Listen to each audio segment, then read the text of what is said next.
अस्सलामुअलैकुम दोस्तों, आज हम बात करने वाले हैं कैरिबियन के एक ऐसे छोटे से जजीरे के बारे में जिसने पूरी दुनिया की सियासत को बदल दिया था। जी हाँ, मैं बात कर रहा हूँ सेंट यूस्टेशी। आज ये जजीरा छोटा और खामोश है, लेकिन 17वीं और 18वीं सदी में जब दुनिया के सबसे मसरूफ तिजारती मराकज में से एक था, इसको आज द गोल्डन रोक के नाम से जाना जाता है। जानते हैं क्यों? ऐसी क्या वजह बनी कि इस छोटे से देश को इतना बड़ा लक़ब दिया गया? 1493 में कोलंबस ने इस जजीरे को देखा, लेकिन हिस्पानियों को यहाँ ज्यादा दिलचस्पी नहीं थी। बाद में 17वीं सदी में जब डच ईस्ट इंडिया कंपनी ने इस पर कब्जा कर लिया, यहीं से सेंट यूस्टेशी की असल कहानी शुरू होती है। डचों ने सेंट यूस्टेशियस को फ्री पोर्ट करार दे दिया, यानी यहाँ हर मुल्क, हर ताजिर, चाहे वो दोस्त हो या दुश्मन, आजादाना तिजारत कर सकता था। यही वजह थी कि यहाँ से चीनी, गुलाम, कपड़ा, असलहा, शराब सब कुछ खरीदा और बेचा जाता था। कुछ ही दिहाइयों में ये छोटा जजीरा इतना अमीर हुआ कि इसको गोल्डन रोक कहा जाने लगा। 1776 में जब अमेरिका ने बरतानिया के खिलाफ आजादी का ऐलान किया तो एक ऐसा वाकया हुआ जिसने सेंट यूस्टेशियस को तारीख में अमर कर दिया। अमरीकी जहाज ने पहली बार अपना नया झंडा जजीरे के करीब लहराकर सलामी मांगी, और आखिर क्या हुआ? जजीरे के डच किले ने तोप के गोले दागकर इसे बाज़ाब्ता सलामी दी।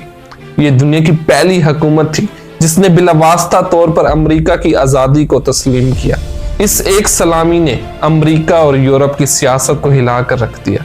जी हाँ दोस्तों, आपने सही सुना, जो आज दुनिया की सुपर पावर अमेरिका है, उसको इस छोटे से मुल्क ने हिला कर रख दिया। लेकिन ये फैसला उनको इतना महंगा पड़ा कि बरतानिया को ये बात बर्दाश्त न हुई कि एक छोटा सा जजीरा इनके सबसे बड़े दुश्मन को सपोर्ट कर रहा है।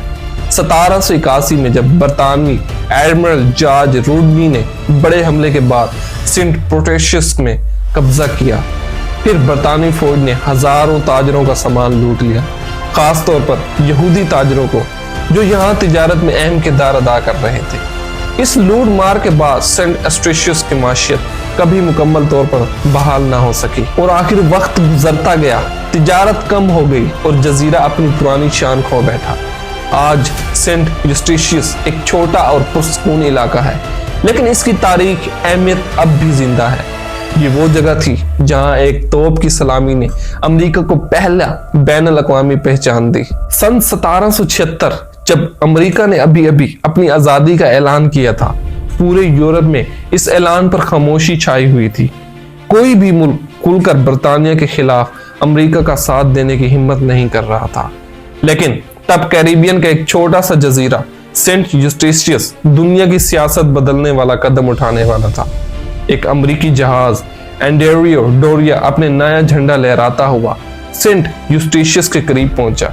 कायदे के मुताबिक अगर किसी किले की तोपें किसी झंडे को सलामी देते तो इसका मतलब होता था कि वो हुकूमत इस झंडे और इस मुल्क को तस्लीम कर रही है। सबकी नजरें इस किले पर जमी थी कि क्या डच फौजी गोली चलाएंगे या खामोश रहेंगे, और फिर अचानक किले की तोपों से 11 गोले दागे गए।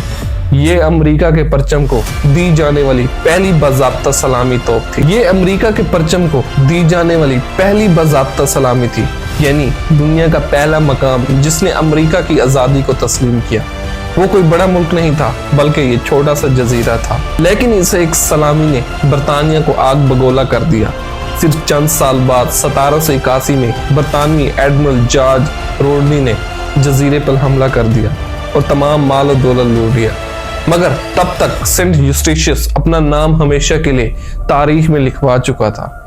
ये वो लम्हा था जब एक छोटे जजीरे के फैसले ने एक नई सुपर पावर को पहचान दिलवाई। दोस्तों, ये थी कहानी सेंट यूस्टेशियस की, जो कभी द गोल्डन रोक के नाम से जाना जाता था, लेकिन फिर छोटा सा जजीरा जिसको आलमी सियासत ने उसके ऊपर बहुत असर डाला, और फिर वो एक मामूली सा आइलैंड रह गया।